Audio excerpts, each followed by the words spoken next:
Secretary Krishnan, a lot of excitement and buzz around India, especially on the upcoming summit. And of course, your ministry is the nodal ministry that will be organizing it. Would love to get a sense from you now to understand why this is going to be a real big moment for India. I mean, it'll probably be India's moment to achieve that leadership it's been wanting in Global South with the upcoming summit. I think the summit is very important because it showcases the view that India has about AI, the positive mindset which the Prime Minister keeps emphasizing, with which we need to look at AI and to adopt technology.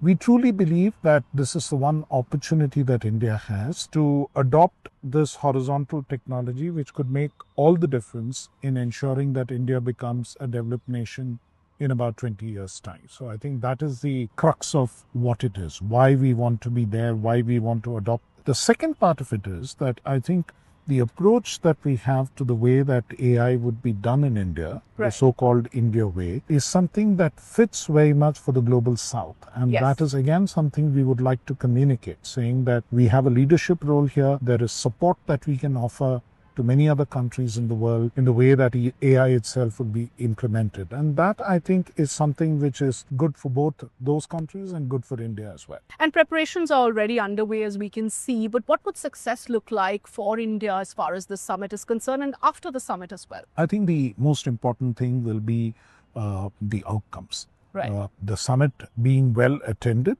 and the summit having representatives from a number of countries is undoubtedly, and also a number of companies, leading companies, is undoubtedly an endorsement of where India stands in this entire AI space. And it would reflect faith, and it would reflect confidence in India's ability in this area. But that alone is not it. We'll have to have actual outcomes, worthwhile outcomes which come out of this summit. We'll have to figure out what is the way forward, what would be the specific mechanisms that would be adopted both by countries and by companies to take this forward as a global move.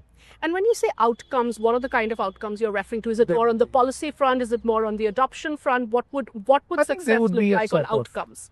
On outcomes, it would fundamentally be certain commitments in terms of outcome documents where countries commit to making available resources for the way that they can get democratized and decentralized, and also on areas like skilling and how this could then move forward for the rest of the world. Fundamentally, we are looking at it as an impact summit and Right. the positive impact that it can have on people, fundamentally, on the planet itself, in terms of, what commitments can we have in the way that data centers would be established for AI requirements, the compute facility would be more green, all of those, and how more of compute would be available, more of the infrastructure would be available for more of the global south. And also a lot of interoperability, whether it is on regulations or it's on infrastructure usage or in terms of just responsible AI. So is that something you're hoping to achieve consensus? I think that is, those are all very important elements. So I think a declaration or a statement which comes out, or a document which comes out at the end of this covering all of these important aspects would be key.